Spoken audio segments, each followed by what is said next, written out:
representative of the Russian Federation.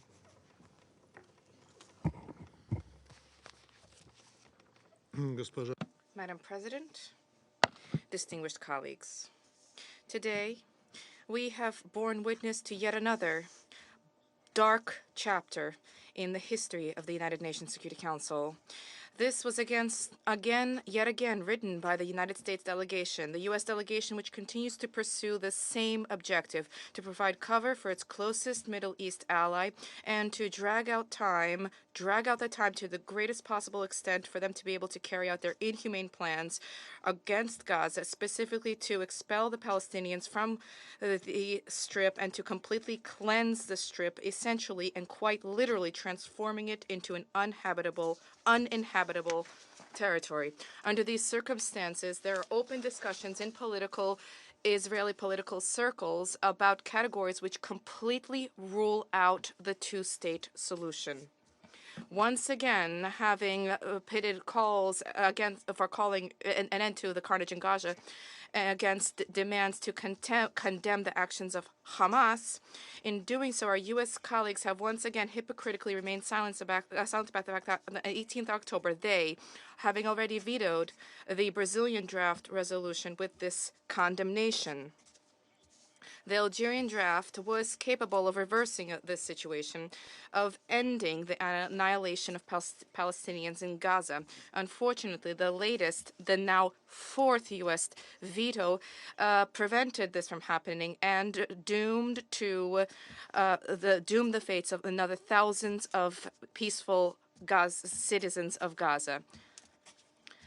However, everybody needs to understand that this result is not the failure in the work of the UN Security Council, which today was effectively united. Rather, this is the pernicious policy of a single member of the Security Council, namely the United States. Full responsibility for the consequences of this lies with Washington, regardless of its attempts to elude this responsibility, expatiating on its quote-unquote important mediation efforts. Regardless of how bitter the aftertaste of today's meeting may be, we have no intention of throwing in the towel. The demand from the UN Security Council for the parties to immediately adopt a ceasefire remains imperative. Absent this, any council product will be devoid of practical purpose. We all had an opportunity to see this based on the example of the toothless humanitarian resolutions on Gaza that the Council had previously adopted. And these remained letters on paper because, as we warned, amid circumstances of active hostilities, it is impossible to deliver humanitarian assistance or to monitor humanitarian pauses. Now, turning to the U.S. text, which previously today was so proactively championed by the United States representative, as far as we are aware, this text has not even been officially circulated at the Security Council, not to mention the fact that there was no comprehensive or meaningful discussion thereof. For this reason, for now, this all looks like further spoilers which are designed to detract attention from the latest shameful veto exercised by the U.S. veto on a critically significant resolution for a ceasefire in Gaza.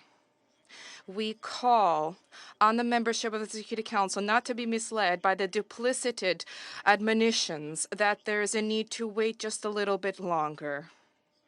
The United Nations Security Council in the world waited for 5 months, and with each passing hour that we wait, there are more and more human victims. The U.S. draft does not contain, I emphasize this, does not contain a call for an immediate ceasefire in Gaza. The text refers only to a temporary, and even this when the conditions are ripe.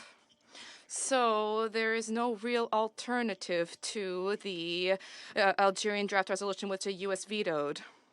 This brainchild is no viable alternative and cannot be any viable alternative to that. This is yet another bad faith attempt by Washington to drag out the time for the purposes of advancing Israel's benefit, interest, and allowing it to definitively resolve the Palestinian question. Our shared objective is to prevent this from taking place and to achieve a just peace between the Palestinians and Israel on the basis of Security Council resolutions and General Assembly resolutions. Let us resolve this together, and perhaps our U.S. colleagues will at some point have their conscience awakened. Thank you.